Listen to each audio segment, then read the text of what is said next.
Hello दोस्तों, quick class में आपका स्वागत है। हमारे चैनल द्वारा लगातार एनसीईआरटी क्लास प्रोवाइड कराई जा रही है। ये क्लास 12 एनसीईआरटी मानव भूगोल के मूल सिद्धांत के अंतर्गत चैप्टर नंबर 1 और 2 दोनों एक साथ हम पढ़ाएंगे, जिसमें विश्व की जनसंख्या के बारे में बताया गया है। ये बहुत ही महत्वपूर्ण चैप्टर है, इसको देखना बहुत जरूरी है। अगर कहीं कोई डाउट होता है तो कमेंट करके पूछिएगा, उसका जवाब आपको दिया जाएगा। ये पूरी किताब ही बहुत ही महत्वपूर्ण है और यहाँ से क्वेश्चन बहुत ज़्यादा अंतर्राष्ट्रीय स्तर के व्यापार और सबसे क्वेश्चन पूछे जाते हैं, इसलिए इसको बहुत अच्छे से देखने की जरूरत है। हम लोग शुरू करते हैं सीधे लेसन की ओर। ये इस बुक की जो है विषय सूची दी गई है। इसमें जो है पहला जो चैप्टर है उसमें हमें मानव भूगोल, प्रकृति और विषय के बारे में, तो ये चैप्टर बहुत ज़्यादा इंपॉर्टेंट नहीं है, तो इसको हम लोग नहीं पढ़ेंगे। दूसरा चैप्टर है विश्व जनसंख्या, वितरण, घनत्व और वृद्धि। तो विश्व की जनसंख्या क्या है उसके बारे में हमें जानना है। इसके अलावा मानव विकास कैसे होता है, मानव विकास सूचकांक क्या होता है, इससे जुड़ा हुआ हमें सब पढ़ना है। और मानव का विकास करने के लिए क्या क्या जरूरी होता है, प्राथमिक क्रियाएं क्या होती हैं, जिसमें कृषि, ये सब चीज़ें क्या होती है, जो अर्थव्यवस्था का प्राथमिक क्षेत्र होता है, इसके बारे में देखना है। द्वितीय जो क्रियाएं होती हैं, जो उद्योग होता है, अर्थव्यवस्था का जो द्वितीय सेक्टर होता है, इसके बारे में। और तीसरा और चौथा सेक्टर क्या होता है, इसके बारे में पढ़ना है। इसके बाद अंतर्राष्ट्रीय परिवहन और संचार के बारे में पढ़ना है और अंतर्राष्ट्रीय व्यापार के बारे में पढ़ना है और इसको डिटेल में समझना है। तो इसलिए आप लोग चैनल को सब्सक्राइब कर लीजिएगा, जरूर बेल आइकन को प्रेस कर लीजिएगा, जिससे इस तरह क्लास आपको लगातार मिलती रहे। हम लोग शुरू करते हैं सीधे अब लेसन की ओर। ये क्लास 12 ज्योग्राफी एनसीईआरटी का पहला चैप्टर है और इसका नाम है मानव भूगोल, प्रकृति और विषय। तो ये जो है बहुत इंपॉर्टेंट टॉपिक नहीं है, तो इसको हम यहाँ पे छोड़ देंगे और हम सीधे दूसरे टॉपिक की ओर चलेंगे। इसमें कुछ ऐसा नहीं है जो हम आपको बता सके या जो एग्जाम के पॉइंट से बहुत ज़्यादा महत्वपूर्ण है, इसलिए इसको मैंने यहाँ पर नहीं पढ़ाया है। और इसके आगे हम लोग दूसरा चैप्टर शुरू करेंगे जो बहुत ही महत्वपूर्ण है। ये क्लास 12 ज्योग्राफी एनसीईआरटी का दूसरा चैप्टर है विश्व की जनसंख्या। विश्व की जनसंख्या में वितरण पढ़ना है, हमें घनत्व पढ़ना है और वृद्धि पढ़ना है कि विश्व की जनसंख्या का सबसे अधिक वितरण कहाँ पे है, कहाँ जनसंख्या कम है, कहाँ ज़्यादा है, घनत्व क्या होता है और वृद्धि कितनी हो रही है, कितनी कम हो रही है, किस देश में कितनी हो रही है। सब इसको हम बहुत अच्छे से पढ़ने का प्रयास करेंगे और हम समझाएंगे।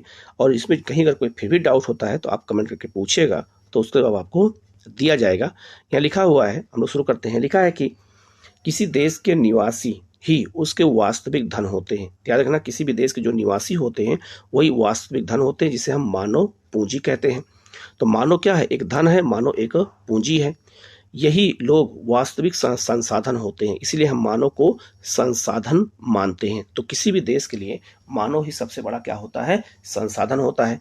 जो देश के अन्य संसाधनों का उपयोग करते हैं, अगर कोयले का उपयोग अगर मानव ना होता या मानव अगर बुद्धि का उपयोग ना करता तो कोयले का उपयोग कैसे करते, ठीक है। तो याद रखना, जितने भी संसाधन हैं उन सारे संसाधनों में सबसे महत्वपूर्ण मानव संसाधन है। और मानव संसाधन जो है अन्य संसाधनों को ही जो है साधन योग्य या संसाधन योग्य बनाता है और उसकी नीतियां निर्धारित करते हैं। अतः एक देश की पहचान उसके लोगों से ही होती है। याद रखना, किसी भी देश की जो पहचान होती है वो उसके लोगों द्वारा होती है। हम लोग आम बोलचाल में कहते हैं कि जापान के लोग बहुत ही कर्मठ होते हैं, अमेरिका में बहुत ज़्यादा लोग काम करने वाले होते हैं, आलसी नहीं होते हैं। तो क्यों कहते हैं, क्योंकि वो देश के लोगों की अलग अपनी पहचान होती है। यह जानना आवश्यक है कि किसी देश में जो है कितनी स्त्रियां और पुरुष हैं, प्रतिवर्ष कितने बच्चे जन्म लेते हैं, कितने लोगों की मृत्यु होती है और कैसे होती है, क्या वे नगरों में रहते हैं अथवा गांव में रहते हैं, क्या वे पढ़ लिख सकते हैं तथा वे क्या काम करते हैं। यही वे तथ्य है जिनके बारे में हम इस इकाई में अध्ययन करेंगे। तो हम इस पर जानेंगे कि जो है जनसंख्या कौन कौन से काम करती है और उनके क्या क्या अपने गुण हैं। 21वीं शताब्दी के प्रारंभ में विश्व की जनसंख्या जो है 600 करोड़ से अधिक दर्ज की गई। तो 21वीं सदी में 600 करोड़ और ये आज बढ़ करके 800 करोड़ हो चुकी है, मतलब 8 अरब जनसंख्या हो चुकी है। यहाँ हम जनसंख्या के वितरण को देखेंगे, घनत्व को देखेंगे और उसके स्वरूप को जानेंगे और उसकी विवेचना करेंगे, ठीक है। लिखा है कुछ जो है लोग कुछ निश्चित प्रदेशों में क्यों रहना चाहते हैं और अन्य प्रदेशों में क्यों नहीं, मतलब कि लोग अधिकतर मैदानों में क्यों रहना चाहते हैं। ये क्वेश्चन पूछा गया। तो मैदानों में इसलिए रहना चाहते हैं क्योंकि वहाँ पर पेयजल की उपलब्धता होती है, कृषि होती है, परिवहन अच्छा होता है, आवागमन की सुविधाएं अच्छी होती हैं, व्यापार अच्छा होता है, इसलिए लोग मैदानों को ज़्यादा रेफर करते हैं। जबकि अन्य प्रदेश जैसे पर्वतीय जो पठारी प्रदेश होते हैं वहाँ लोग कम पसंद करते रहना, क्योंकि वहाँ पे आपदाएं भी आती हैं, ठीक है, और वहाँ ये सब सुविधाएं होती नहीं हैं। आगे लिखा है विश्व की जनसंख्या असमान रूप से वितरित है। असमान मतलब ये हो गया कहीं पर अधिक है तो कहीं पर कम है। एशिया की जनसंख्या के संबंध में जॉर्ज बी क्रेसी की टिप्पणी है कि एशिया में बहुत अधिक स्थानों पर कम लोग और कम स्थानों पर बहुत अधिक लोग रहते हैं, ठीक है। मतलब कि एशिया में ऐसा क्षेत्र है, कुछ बहुत सारे ऐसे क्षेत्र है जहां पर जो है बहुत अधिक स्थानों पर कम लोग रहते हैं। जैसे बहुत सारे मरुस्थल क्षेत्र हैं जहां कम लोग रहते हैं लेकिन कम स्थानों पर अधिक लोग रहते हैं, जैसे गंगा का मैदान है। विश्व की जनसंख्या वितरण जो है प्रारूप के संबंध में यही सत्य है, तो कहीं जनसंख्या ज़्यादा होती है तो कहीं जनसंख्या कम होती है। अब हम लोग विश्व की जनसंख्या वितरण के प्रारूप को जानेंगे कि विश्व की जनसंख्या के प्रारूप या प्रतिरूप क्या है। जनसंख्या के वितरण और घनत्व के प्रारूप हमें किसी क्षेत्र की जननांगिकीय विशेषताओं को समझने में मदद करते हैं। जनसंख्या वितरण शब्द का अर्थ भूपृष्ठ पर लोग किस प्रकार वितरित हैं इस बात से लगाया जाता है। मोटे तौर पर विश्व की जनसंख्या का 90% इसके 10% स्थल भाग में निवास करता है। तो विश्व की 90% जनसंख्या केवल 10% क्षेत्र पर निवास करती है, और वो 10% क्षेत्र कौन है, तो मैदान है। विश्व में जितने भी मैदान हैं, जहाँ जहाँ भी मैदान है वहाँ जनसंख्या का प्रतिरूप क्या है, बहुत ज़्यादा है, बहुत घनी जनसंख्या है, ठीक है। तो 90% लोग 10% एरिया में रहते हैं। विश्व के 10 पर सर्वाधिक आबाद देशों में विश्व की लगभग 60% जनसंख्या निवास करती है। इन 10 देशों में से 6 एशिया में अवस्थित हैं। एशिया के इन 6 देशों को आप पहचान सकते हैं। तो बहुत सारे जो है विश्व के देशों में केवल 6 जो है देश एशिया के हैं जहां सबसे अधिक जनसंख्या है। तो सबसे अधिक जनसंख्या वर्तमान में भारत की हो चुकी है, तो भारत यहाँ पर नंबर 1 पर होगा। नंबर 2 पर चीन है, नंबर 3 पर अमेरिका है, नंबर 4 पर इंडोनेशिया, 5 पर ब्राज़ील, 6 पर पाकिस्तान, 7 पर नाइजीरिया, 8 पर बांग्लादेश, 9 पर रूस और 10 पर आपका मेक्सिको। तो इसमें आप देखेंगे तो एशिया के बहुत सारे देश है, जैसे आपका चीन है, भारत है, इसके बाद इंडोनेशिया है, पाकिस्तान है, बांग्लादेश है। तो 5 ये प्रमुख देश हो गए जो केवल कहाँ से हैं, एशिया से हैं, और विश्व की जनसंख्या में इन्हीं का सबसे बड़ा योगदान है, ठीक है।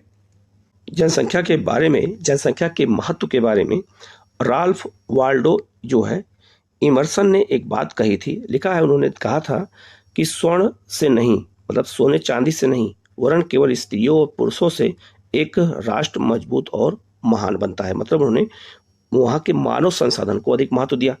सत्य और सम्मान की खातिर जो डटे रहते हैं और कष्ट झेलते हैं, जो परिश्रम करते हैं, जब अन्य निंद्रामय होते हैं, मतलब सोते रहते हैं, तो साहस दिखाते हैं, जब अन्य भाग खड़े होते हैं, वहीं लोग राष्ट्र के स्तंभों की गहरी नींद मतलब नींव डालते हैं। जहाँ लोग आराम करते हैं, मतलब वहाँ कुछ लोग काम करते हैं और आकाश तक उसे ऊंचा उठा देते हैं। तो इन तुलना की गई है दो लोगों से, जो आलसी होते हैं और जो कर्मठ होते हैं। तो जो कर्मठ होता है, जो परिश्रम करता है, कष्ट उठाता है, वही जो है सफल होता है। चाहे वो सिविल सर्विस का एग्जाम हो और चाहे कोई बिजनेस हो, चाहे कोई भी काम हो, जब तक आप कष्ट नहीं उठाएंगे, जब तक आप जो है किसी का त्याग नहीं करेंगे, चीज़ों का, सुविधाओं का त्याग नहीं करेंगे, तब तक आपको कोई चीज़ अचीव नहीं हो सकता। इसीलिए कहा जाता है कि जो परिश्रम करता है उसी को जो है, जो साहस दिखाता है उसी को लक्ष्य की प्राप्ति होती है, सबको लक्ष्य की प्राप्ति नहीं होती है, ठीक है। आगे बढ़ते हैं। लिखा है जनसंख्या का घनत्व। सबसे पहले हम बात करेंगे जनसंख्या का घनत्व क्या होता है। तो जनसंख्या घनत्व कैसे निकाला जाता है इसको देखेंगे। और जनसंख्या का घनत्व हमने भारत के परिप्रेक्ष्य में पढ़ा था, तो देखा होगा सबसे अधिक जनसंख्या घनत्व कहाँ होती है, तो भारत में, बिहार में है, पश्चिम बंगाल में है। तो पूरे विश्व में अगर हम बात करें जनसंख्या घनत्व की, तो हम कैसे देखेंगे, तो लिखा है भूमि की प्रत्येक इकाई में उस पर रह रहे लोगों के पोषण की सीमित क्षमता होती है। अतः लोगों की संख्या और भूमि के आकार के बीच अनुपात को समझना आवश्यक है। यही अनुपात जनसंख्या का घनत्व है। यह सामान्यतया प्रति वर्ग किलोमीटर रहने वाले जो है व्यक्तियों के रूप में मापा जाता है। तो एक प्रति वर्ग किलोमीटर में जितने लोग रहते हैं उसी को हम जनसंख्या घनत्व कहते हैं। तो लिखा है जनसंख्या का घनत्व बराबर जनसंख्या और क्षेत्रफल। तो जनसंख्या को अगर हम क्षेत्रफल से भाग देते हैं तो हमें जो है जनसंख्या का घनत्व पता चल जाता है, ठीक है। यहाँ एक उदाहरण के साथ समझाया गया है। लिखा है उदाहरण के लिए ए मतलब का प्रदेश का क्षेत्रफल 100 वर्ग किलोमीटर है और जनसंख्या जो है 1,50,000 है। तो जनसंख्या का घनत्व इस प्रकार निकाला जाएगा। तो घनत्व कैसे निकलेगा, तो याद रखना जनसंख्या कितनी है, तो याद रखना 1.5 लाख और 100 वर्ग किलोमीटर आपका क्षेत्रफल है, तो जनसंख्या घनत्व कितना हो जाएगा 1500 व्यक्ति पर वर्ग किलोमीटर। तो एक जो है पर वर्ग किलोमीटर में 1500 लोग रह रहे हैं, इसका मतलब ये हुआ। ठीक है, आगे लिखा है इससे जो है का प्रदेश के बारे में आपको क्या पता चलता है, तो वहाँ की जनसंख्या घनत्व के बारे में पता चलता है कि वहाँ पे जनसंख्या क्या होगी, ज़्यादा होगी। ठीक है, अब ये जो क्वेश्चन यहाँ आगे दिया गया है हेडिंग कि जनसंख्या वितरण को प्रभावित करने वाले कारक, ये मेंस का टॉपिक है। पीटी में तो पूछा ही जाता है, मेंस में यहाँ से क्वेश्चन पूछे जाते हैं भारत के परिप्रेक्ष्य में भी और विश्व के परिप्रेक्ष्य में भी। तो जनसंख्या वितरण को प्रभावित करने वाले कारक कौन कौन से होते हैं, पहला है भौगोलिक कारक। पहला है भौगोलिक कारक, अगर किसी क्षेत्र में सुविधाएं अच्छी हैं, मैदान है, संसाधन पाए जाते हैं, तो वहाँ जनसंख्या ज़्यादा होगी। तो भौगोलिक कारकों में सबसे पहला पॉइंट है जल की उपलब्धता। तो जिस क्षेत्र में जल की उपलब्धता ज़्यादा होती है वहाँ जनसंख्या ज़्यादा होती है। ठीक है, जैसे प्राचीन काल में जितने भी नगर बसाए गए थे, चाहे हड़प्पा हो, चाहे आपका मोहनजो आपका ये वैदिक काल हो, सब जो है देखा होगा कि सब जो है नदियों के किनारे ही बसे थे। तो नदियों के किनारे क्यों बसाए गए थे, क्योंकि वहाँ जल की उपलब्धता थी, पीने के लिए भी और कृषि के लिए। तो जो भौगोलिक कारकों में जिस क्षेत्र में जल की उपलब्धता ज़्यादा रहेगी, नदियाँ ज़्यादा होंगी सिंचाई के लिए भी, पेयजल के लिए, तो वहाँ जनसंख्या ज़्यादा होगी। जैसे गंगा का मैदान हो गया, जैसे चीन में हो गया, ठीक है, आपका ये यांगसी का मैदान या नील नदी घाटी का क्षेत्र हो गया, अमेरिका में मिसिसिपी घाटी का क्षेत्र हो गया, जहाँ जनसंख्या ज़्यादा रहती है क्योंकि वह पानी की उपलब्धता है। तो पानी की उपलब्धता भी जनसंख्या को प्रभावित करता है। कैसे, तो लिखा है जल जीवन का सर्वाधिक महत्वपूर्ण कारक है, अतः लोग उन क्षेत्रों में बसने को प्राथमिकता देते हैं जहां जल आसानी से उपलब्ध होता है। तो जल का उपयोग पीने के लिए, नहाने के लिए, भोजन बनाने के साथ साथ पशुओं, फसलों, उद्योगों और नौ संचालन में किया जाता है। यही कारण है कि नदी घाटियां विश्व के सबसे सखे बसे हुए क्षेत्र है। जो नदी घाटियां होती हैं, चाहे वो विश्व में चाहे जहां होंगी, मैंने जो जो उदाहरण आपको बताया, अमेरिका, चीन, हर जगह का आप देखेंगे वहां जनसंख्या घनत्व ज़्यादा है। जैसे हमारे देश में गंगा का मैदान हो गया। ठीक है, दूसरा है भू आकृति। भू आकृति का मतलब हो गया अगर वो मैदानी क्षेत्र है जनसंख्या ज़्यादा होगी, लेकिन पर्वत पठारी क्षेत्र है, मरुस्थल है, तो जनसंख्या कम होगी। तो भू आकृति भी डिसाइड होती है। कैसे, लोग समतल मैदानों और मंद ढालों पर बसने को वरीयता देते हैं। अगर मंद ढाल है, ऐसे ढाल होती है, इसको मंद ढाल कहते हैं और इसको हम तीव्र ढाल कहते हैं। ठीक है, तो जहाँ मंद ढाल होती है वहाँ लोग बसते हैं या फिर मैदानों में बसते हैं। इसका कारण यह है कि ऐसे क्षेत्र फसलों के उत्पादन, सड़क निर्माण और उद्योगों के लिए अनुकूल होते हैं। पर्वतीय और पहाड़ी क्षेत्र परिवहन तंत्र के विकास में अवरोधक होते हैं, इसीलिए लोग वहाँ ज़्यादा नहीं बसते हैं। इसीलिए जो है प्रारंभ में कृषिगत और औद्योगिक विकास के लिए अनुकूल नहीं होते हैं, अतः इन क्षेत्रों में कम जनसंख्या पाई जाती है। तो जनसंख्या कहाँ कम पाई जाती है, पर्वतों में, पठारी क्षेत्र में। ठीक है, गंगा का मैदान विश्व के सर्वाधिक सघन जनसंख्या वाले क्षेत्रों में से एक है। तो लगभग 50 करोड़ जनसंख्या अकेले केवल गंगा के मैदान में है। इसमें बिहार को, पश्चिम बंगाल को, उत्तर प्रदेश को, हम झारखंड को, सबको मिला करके बात करते हैं, उत्तराखंड को। ठीक है, तो यहाँ गंगा के मैदान विश्व के सर्वाधिक सघन जनसंख्या वाले क्षेत्रों में से एक है, जबकि हिमालय के पर्वतीय भाग विरल जनसंख्या वाले क्षेत्र हैं।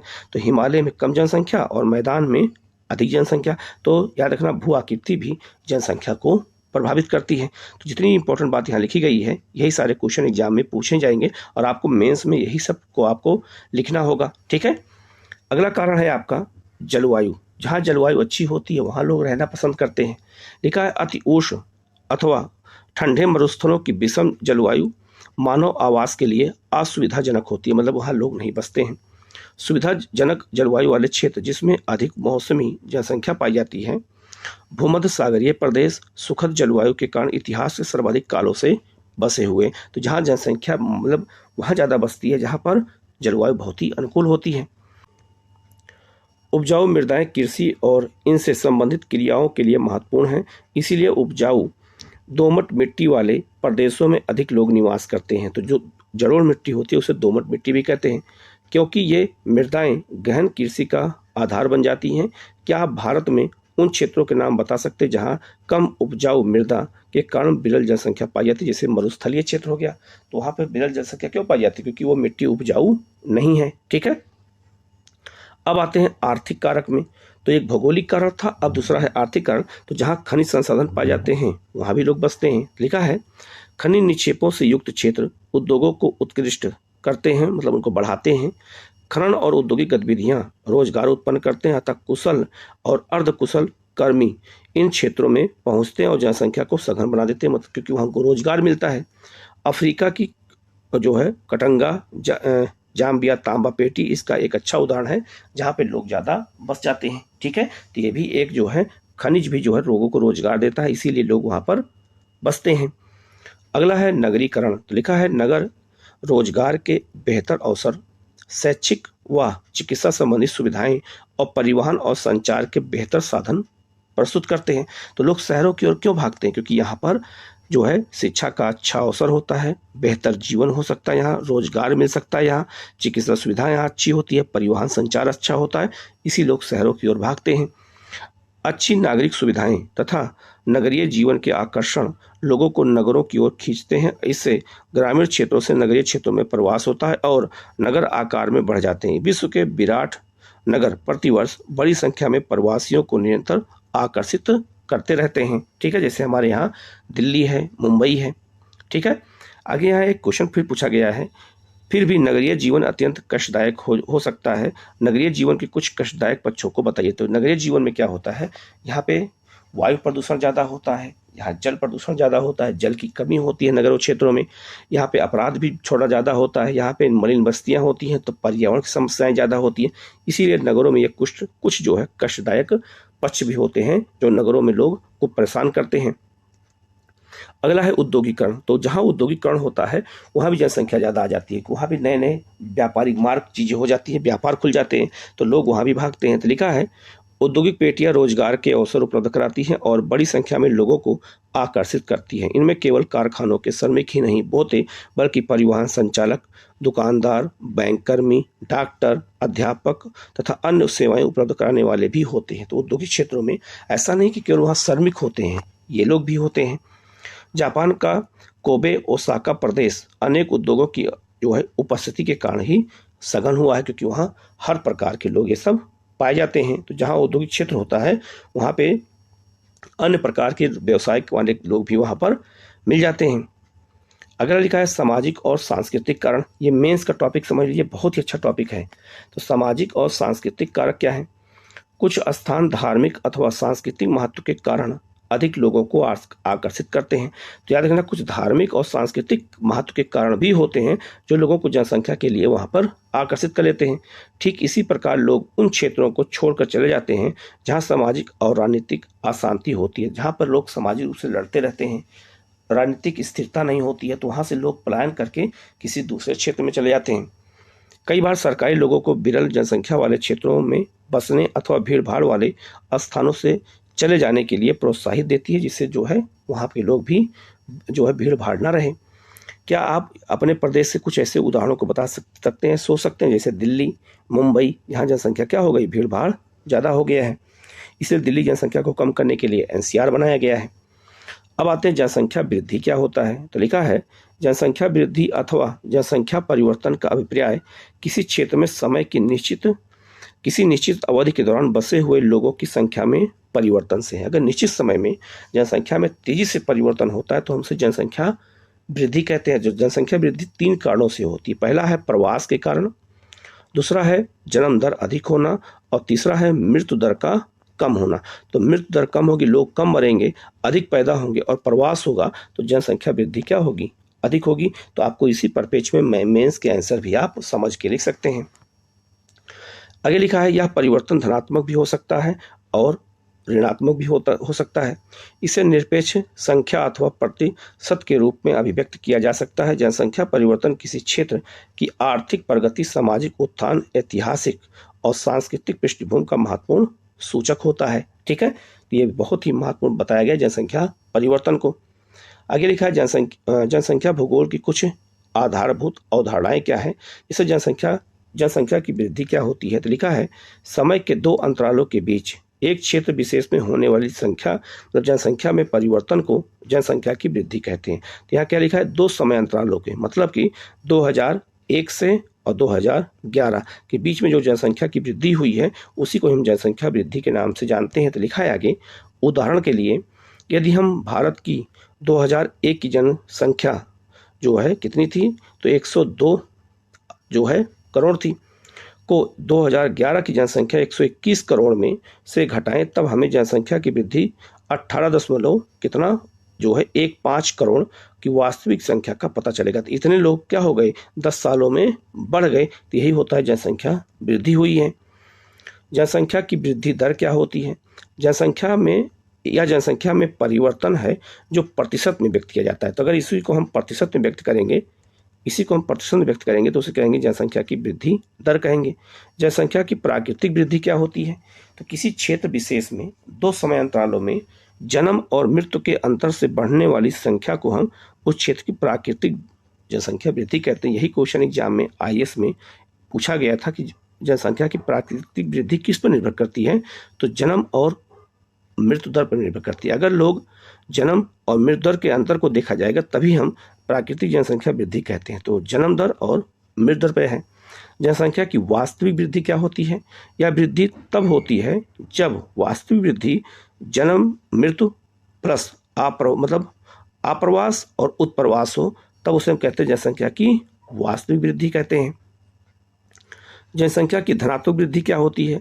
यह तब होती है जब 2 समय अंतरालों के बीच जन्म दर मृत्यु दर से अधिक हो, या जब अन्य देशों से लोग अस्थायी रूप से उस क्षेत्र में प्रवास कर जाएं, तो उसे हम कहते हैं जनसंख्या की धनात्मक वृद्धि। तो इसको समझना है, क्या लिखा है, जन्म दर मृत्यु दर से अधिक हो जाए, मतलब बच्चे ज़्यादा पैदा हों और लोग कम मरे, तो उसे हम जनसंख्या की धनात्मक वृद्धि कहते हैं। ठीक है, आगे लिखा है यहाँ जनसंख्या की ऋणात्मक वृद्धि क्या होती है? तो लिखा है, यदि 2 समय अंतरालों के बीच जनसंख्या कम हो जाए तो उसे हम जनसंख्या की ऋणात्मक वृद्धि कहते हैं। तो जनसंख्या की कमी को हम ऋणात्मक वृद्धि कहते हैं। कब होती है? या तब होती है जब जन्म दर मृत्यु दर से कम हो जाए, मतलब कम लोग पैदा हों, अधिक लोग मरने लगे, तो उसे हम कहते हैं जनसंख्या की ऋणात्मक वृद्धि। अथवा लोग अन्य देशों में चले जाएं, ये भी एक होता है, जब वहाँ से लोग चले जाएंगे तो अपने आप जनसंख्या में क्या हो जाएगी, कमी हो जाएगी। तो प्रवास भी एक कारण होता है जनसंख्या को घटाने में भी और बढ़ाने में भी। बहुत इंपॉर्टेंट चीज़ें सब बताई गई हैं, इसलिए इसको बहुत अच्छे से समझने की ज़रूरत है। लिखा है जनसंख्या परिवर्तन के घटक क्या होते हैं? जनसंख्या परिवर्तन के 3 घटक होते हैं। अगर आपसे कभी पूछा जाए कि जनसंख्या परिवर्तन क्यों होता है, तो जनसंख्या परिवर्तन 3 कारणों से होता है। पहला, जन्म मृत्यु और प्रवास। याद रखना, जब कभी जनसंख्या अधिक क्यों होगी? जब लोग ज़्यादा पैदा हों, कम मरेंगे, और प्रवास होगा तो जनसंख्या वृद्धि हो जाएगी। और लोग कम पैदा होंगे, अधिक लोग मरेंगे, प्रवास ज़्यादा हो जाएगा दूसरे क्षेत्र में, तो जनसंख्या क्या हो जाएगी, कम हो जाएगी। तो जनसंख्या परिवर्तन के 3 घटक याद रखना। इसी के परिप्रेक्ष्य में आप कोई भी क्वेश्चन लिख सकते हैं तो आपको नंबर ज़्यादा मिलेगा। लिखा है जो है शोधित जन्म दर को प्रति 1000 स्त्रियों द्वारा जन्म दिए गए जीवित बच्चों के रूप में व्यक्त किया जाता है। इसी गणना इस प्रकार की जाती है। अशोधित, तो लिखा है अशोधित जन्म दर क्या होता है? तो किसी वर्ष विशेष में जीवित जन्म बटा किसी क्षेत्र विशेष में वर्ष के मध्य जनसंख्या गुणे जो है 1000 से करते हैं, तो हमें अशोधित जन्म दर का पता चल जाता है। आगे लिखा है मृत्यु दर। तो मृत्यु दर जनसंख्या परिवर्तन में सक्रिय भूमिका निभाती है। अगर लोग ज़्यादा मरेंगे तो याद रखना जनसंख्या कम हो जाएगी, लेकिन अगर लोग कम मरेंगे, स्वास्थ्य सुविधाओं की अच्छी पहुंच हो जाएगी, तो लोग कम मरेंगे, तो ऐसी स्थिति में जनसंख्या क्या होगी, ज़्यादा बढ़ेगी। जनसंख्या वृद्धि केवल बढ़ती नहीं है जन्म दर से ही नहीं, अपितु घटती हुई मृत्यु दर से भी बढ़ती है। अगर लोग ज़्यादा पैदा हो रहे हैं तब तो जनसंख्या बढ़ेगी। इसके अलावा अगर लोग कम मरेंगे तभी जनसंख्या बढ़ेगी। अशोधित मृत्यु दर किसी क्षेत्र में मृत्यु दर को मापने की एक सरल विधि है।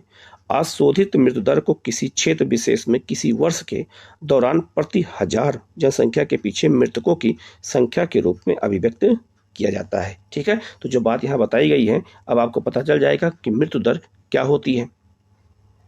आगे लिखा है अशोधित मृत्यु दर की गणना इस प्रकार की जाती है। अशोधित मृत्यु दर क्या होता है? तो किसी वर्ष विशेष में मृतकों की संख्या बटा उस वर्ष के मध्य में अनुमानित जनसंख्या गुणे 1000। तो इससे हम निकाल लेते हैं। लिखा है मोटे तौर पर मृत्यु दर किसी क्षेत्र की जनसांख्यिकीय संरचना, सामाजिक उन्नति आर्थिक विकास के स्तर द्वारा प्रभावित होती है। अगर किसी क्षेत्र में स्वास्थ्य सुविधाओं की अच्छी पहुंच है तो लोग कम मरेंगे, तो याद रखना वहाँ की जनसंख्या मृत्यु दर पे वो प्रभाव पड़ जाता है। अब बात करेंगे हम प्रवास का। तो जन्म दर मृत्यु दर के अलावा प्रवास भी जनसंख्या को घटा और बढ़ा देता है। जैसे दिल्ली में 3 करोड़ जनसंख्या क्यों पाई जाती है? क्योंकि दिल्ली में हर तरफ से लोग आकर के यहाँ पर बसे हैं, प्रवास किए हैं, चाहे शिक्षा को लेकर के, चाहे स्वास्थ्य को लेकर, चाहे किसी कारण से आए हैं, तो इसलिए जनसंख्या दिल्ली में क्या हो गई है? ज़्यादा हो गई है। तो लिखा है जन्म और मृत्यु दर के अतिरिक्त एक और घटक है जिससे जनसंख्या का आकार परिवर्तित होता है। तो जनसंख्या का आकार या तो घटेगा या तो बढ़ेगा प्रवास के कारण। अगर मान लो कोई किसी क्षेत्र छोड़ करके कहीं और क्षेत्र चला जाएगा तो जिस क्षेत्र को छोड़ेगा वहाँ जनसंख्या कम हो जाएगी और जिस क्षेत्र में जाएगा वहाँ जनसंख्या ज़्यादा हो जाएगी। जैसे मान लो ये दिल्ली है और ये आपका बिहार है, तो बिहार से लोग जब दिल्ली की ओर आएंगे तो बिहार में जनसंख्या कम हो जाएगी, लेकिन दिल्ली में जनसंख्या क्या हो जाएगी? बढ़ जाएगी। ठीक है, तो प्रवास बड़ी भूमिका निभाता है जनसंख्या को बढ़ाने में। जब लोग एक स्थान से दूसरे स्थान पर जाते हैं तो वह स्थान जहाँ से लोग गमन करते हैं उसे हम उद्गम स्थान कहते हैं। तो जहाँ से लोग, जैसे बिहार हो गया, तो बिहार से जब लोग निकल करके दिल्ली की ओर आते हैं तो बिहार से जो निकलते हैं उसे हम उद्गम स्थान कहते हैं, जहाँ से लोग पलायन करते हैं। और जिस स्थान पर आगमन करते हैं वह गंतव्य स्थान होता है। दिल्ली जैसे क्या हो गया? गंतव्य स्थान हो गया। तो उद्गम स्थान जनसंख्या में कमी को दर्शाएगा, तो बिहार में जनसंख्या क्या हो जाएगी? कम हो जाएगी, जबकि गंतव्य स्थान पर जनसंख्या बढ़ जाएगी, दिल्ली में जनसंख्या बढ़ जाएगी। प्रवास को मनुष्य और संसाधन के बीच बेहतर संतुलन प्राप्त करने की दिशा में एक स्वतः स्फूर्ति प्रयास के रूप में निरूपित किया जा सकता है अपने आप। ठीक है, प्रवास अस्थायी भी होता है। जैसे कुछ लोग आते हैं, जैसे दिल्ली में बस गए तो वह अस्थायी हो गया। कुछ लोग अस्थायी रूप से आते हैं, शिक्षा के लिए आए हैं और आके फिर चले जाएंगे। कभी कभी मौसमी भी पर होता है। जैसे आप देखा होगा पहाड़ी क्षेत्रों में कुछ जनजातियां रहती हैं, जब वहाँ बर्फ गिरती है तो नीचे चली जाती हैं, तो वो मौसमी प्रवास हो गया। कुछ समय के लिए वो जनसंख्या वहाँ बढ़ गई, लेकिन जब वापस चले गए तो जनसंख्या कम हो जाएगी। तो जो प्रवास होता है वो अस्थायी होता है, अस्थायी होता है अथवा मौसमी हो सकता है। यह गांव से गांव हो सकता है, तो प्रवास गांव से गांव होता है, गांव से नगर की ओर होता है, नगर से नगर की ओर होता है, नगर से गांव की ओर हो सकता है प्रवास। तो प्रवास इतने तरीके से होता है, ये बात याद रखना।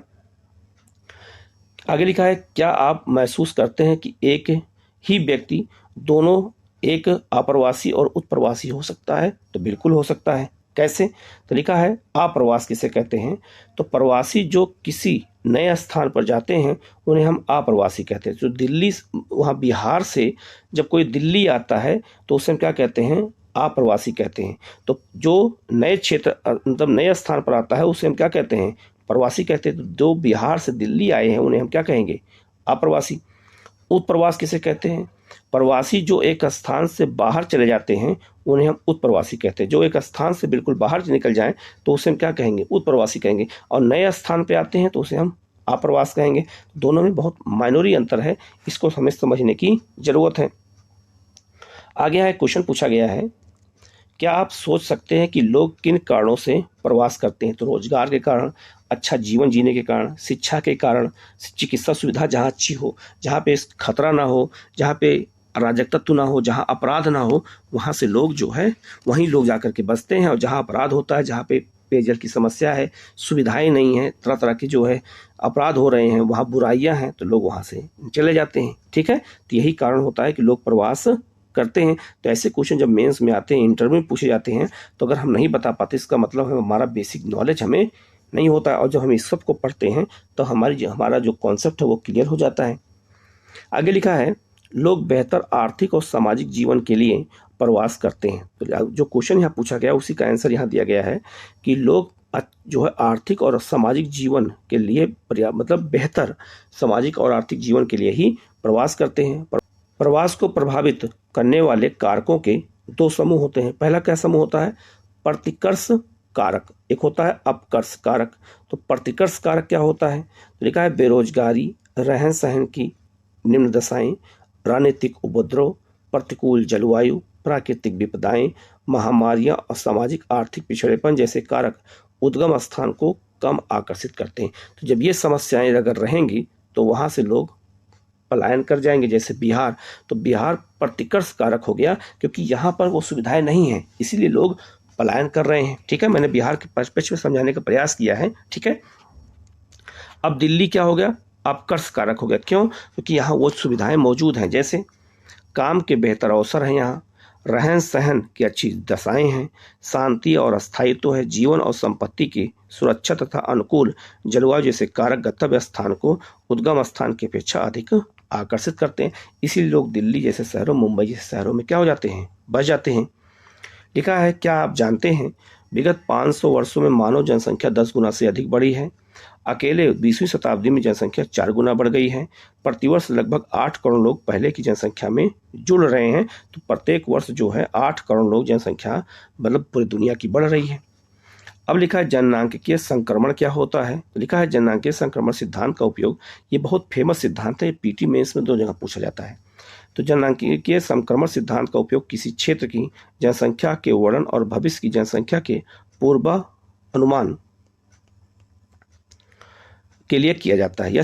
यह सिद्धांत हमें बताता है कि जैसे ही समाज ग्रामीण, खेतिहर और अशिक्षित अवस्था से उन्नति करके नगरीय, औद्योगिक और साक्षर बनता है, तो किसी प्रदेश की जनसंख्या उच्च जन्म और उच्च मृत्यु दर से निम्न जन्म दर और निम्न मृत्यु दर में परिवर्तित हो जाती है। जैसे याद रखना, अगर कहीं कोई ग्रामीण जनसंख्या है, कम पढ़े लिखे लोग हैं, तो वहाँ उच्च जन्म दर रहती है और उच्च मृत्यु दर रहती है। लोग ज़्यादा पैदा भी होते हैं और ज़्यादा मरते हैं।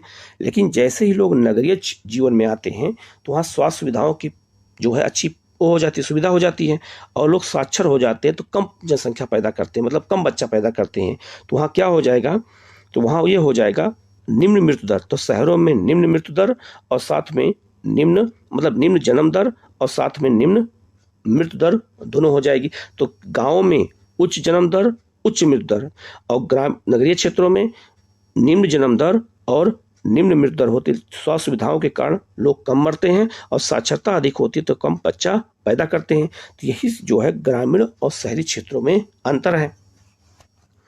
लिखा है आगे, ये परिवर्तन अवस्थाओं में होते हैं जिन्हें हम सामूहिक रूप से जननांकीय चक्र के रूप में जानते हैं। तो लिखा है ग्रामीण, खेतिहर, जननांकीय संक्रमण, नगरीय, औद्योगिकी। नगरीय और औद्योगिक हो गया। ठीक है, लिखा है आगे, यहाँ पर 3 अवस्थाएं दी गई हैं। जननांकीय संक्रमण सिद्धांत की 3 अवस्थाएं दी गई हैं। तो क्या दिया गया है, आप यहाँ ध्यान से इसको समझना है। लिखा है, जैसे आप देख सकते हैं, ये आपका जन्म दर की लाइन है और ये मृत्यु दर की लाइन है। यहाँ कुछ देशों के नाम दिए गए हैं, यहाँ कुछ देश हैं और यहाँ कुछ देश हैं। तो यहाँ देखना, जैसे कुछ देश ऐसे हैं जो प्रथम अवस्था होती है, यहाँ जन्म दर और मृत्यु दर दोनों ज़्यादा है। ठीक है, तो यहाँ पे जैसे बांग्लादेश, वर्षा वनों के आदिवासी, ये सब इस क्षेत्र में आते हैं। फिर जब हम दूसरी अवस्था में जाते हैं, तो यहाँ जन्म दर तो उच्च है और धीरे धीरे घट रही है, और मृत्यु दर तेजी से घट गई। तो इसमें श्रीलंका, केन्या, ये सब हो गए। और जब यहाँ पहुँचे तो निम्न उतार चढ़ाव है, यहाँ मृत्यु दर भी घट गई और जन्म दर भी घट गई, दोनों घट गई। तो कनाडा, जापान, अमेरिका इसमें आते हैं। ठीक है, तो ये बात याद रखना। तो यहाँ पर लोग ज़्यादा जन्म भी ले रहे हैं, ज़्यादा मर भी रहे हैं।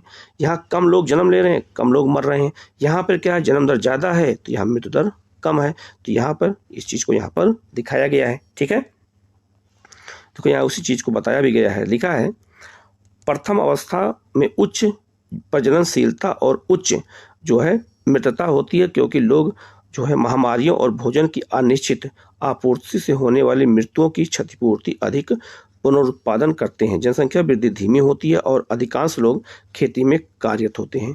जहाँ बड़े परिवारों को जो है परिसंपत्ति माना जाता है और जीवन प्रत्याशा निम्न होती है, मतलब वहाँ बहुत समय तक लोग जीवित नहीं रहते हैं।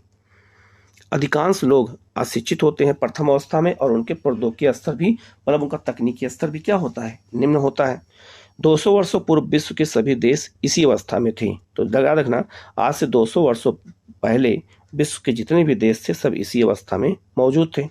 अब दूसरी अवस्था क्या कह रही है, लिखा दूसरी अवस्था के प्रारंभ में प्रजननशीलता ऊंची बनी हुई है, किंतु यह समय के साथ घट रही है। आप ये देख सकते हैं, पहले क्या बनी हुई है, यहाँ पे देखिए, पहले यहाँ पे ऊंची बनी हुई है, लेकिन समय के साथ क्या हो रही है, घट रही है, और मृत्यु दर तेजी से घट रही है। ठीक है, तो ये पूरा क्षेत्र क्या हो जाएगा, तो लिखा भी है, जनसंख्या में प्राकृतिक वृद्धि मतलब संक्रमण काल है। ठीक है, तो लिखा है आगे, अवस्था घटी हुई है मृत्यु दर के साथ घट जाती है। स्वास्थ्य संबंधी दशाएं और स्वच्छता में सुधार के कारण लोग यहाँ पर कम मरते हैं। ठीक है, दूसरी अवस्था में इस अंतर के कारण जनसंख्या में होने वाला शुद्ध योग उच्च हो जाता है। ठीक है, और अंतिम अवस्था में क्या होता है, प्रजननशीलता और जो लोग मरते हैं दोनों अधिक घट जाती है, मतलब कम बच्चा पैदा भी होते हैं, मतलब प्रजनन दर भी कम हो जाती है और लोग कम मरते हैं।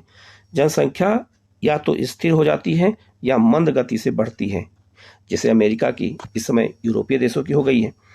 जनसंख्या नगरीय और शिक्षित हो जाती है और उसके पास तकनीकी ज्ञान होता है। ऐसी जनसंख्या विचारपूर्वक परिवार के आकार को नियंत्रित करती है। तो जब लोग ज़्यादा पढ़े लिखे होते हैं तो 1 या 2 बच्चे ही पैदा करते हैं, लेकिन जब लोग अशिक्षित होते हैं तो उनको लगता है कि जनसंख्या भगवान की देन है, तो उसको जनसंख्या कंट्रोल करने के बारे में सोचते भी नहीं है। आगे लिखा है, इससे प्रदर्शित होता है कि मनुष्य जाति अत्यधिक नम्य है और अपनी प्रजननशीलता को समायोजित करने की योग्यता रखती है। वर्तमान में विभिन्न देश जननांग के संक्रमण की विभिन्न अवस्थाओं से गुजर रहे हैं। तो ऐसे बहुत सारे देश हैं जो अलग अलग अवस्थाओं से गुजर रहे हैं। आगे लिखा है, जनसंख्या नियंत्रण के उपाय, जनसंख्या नियंत्रण के क्या उपाय हैं। तो परिवार नियोजन का काम बच्चों के जन्म को रोकना अथवा उनमें अंतराल करना होता है। तो परिवार नियोजन क्या होता है कि बच्चा कम पैदा करो या 2 बच्चों के बीच में काफ़ी गैप रखो। परिवार नियोजन सुविधाएं जनसंख्या वृद्धि को सीमित करते हैं और महिलाओं के स्वास्थ्य को बेहतर करने में मुख्य भूमिका निभाते हैं। तो परिवार नियोजन से क्या होता है, एक तो जनसंख्या सीमित हो जाती है, दूसरा महिलाओं का स्वास्थ्य अच्छा हो जाता है, क्योंकि बहुत सारी महिलाएं प्रसव पीड़ा के कारण उनकी डेथ हो जाती है, उनका पोषण स्तर बहुत अच्छा नहीं होता है, खान पान अच्छा नहीं होता है। प्रसार गर्भ निरोधक की सुगम उपलब्धता, बड़े परिवारों के लिए कर निरुत्साहन उपाय, कुछ ऐसे प्रावधान हैं जो जनसंख्या नियंत्रण में सहायक हो सकते हैं परिवार नियोजन के लिए। ठीक है, थॉमस माल्थस ने अपने सिद्धांत 1898 में कहा था कि लोगों की संख्या खाद्य आपूर्ति की अपेक्षा अधिक तेजी से बढ़ेगी। जनसंख्या की आपूर्ति क्या होगी, जनसंख्या वृद्धि क्या होगी, बहुत तेज बढ़ेगी। जनसंख्या की वृद्धि का परिणाम अकाल, बीमारी तथा युद्ध द्वारा उसमें अचानक गिरावट के रूप में सामने आएगा। इन्होंने भविष्य में कहा है कि अकाल पड़ेगा, बीमारी फैलेगी जिससे कोरोना आया था, और युद्ध होगा जिससे जनसंख्या में तेजी से गिरावट आएगी। इसके अलावा और कोई गिरावट आने का कोई चांस नहीं है, भविष्यवाणी किया था। हम लोग क्वेश्चन देख लेते हैं। पहला क्वेश्चन है, निम्नलिखित में से किस महाद्वीप में जनसंख्या वृद्धि सर्वाधिक है। तो एशिया में। निम्नलिखित में से कौन सा एक विरल जनसंख्या वाला क्षेत्र नहीं है। तो भूमध्य रेखीय प्रदेश है, ये जनसंख्या विरल वाला प्रदेश है, ध्रुवीय क्षेत्र भी है। दक्षिण पूर्व एशिया, ये सबसे अधिक जनसंख्या वाला विरल क्षेत्र नहीं है, यहाँ सबसे अधिक जनसंख्या आटाकामा, ये पेरू में है और यहाँ पर कम जनसंख्या है। निम्नलिखित में से कौन सा एक प्रतिकर्ष कारक नहीं है। तो ये चिकित्सा सुविधाएं, ये सब प्रतिकर्ष कारक में नहीं आते, ये सब अपकर्ष कारण में आते हैं। ठीक है, तो कुछ क्वेश्चन था, मैंने बता दिया है। इससे जुड़े हुए क्वेश्चन मैं अलग से कराऊंगा आप लोगों को, तो आप लोग चैनल को सब्सक्राइब कर लीजिएगा, बेल आइकन को प्रेस कर लीजिएगा। अगर कोई डाउट होता है कमेंट करके पूछेगा तो उसका जवाब आपको दिया जाएगा। Okay, thank you.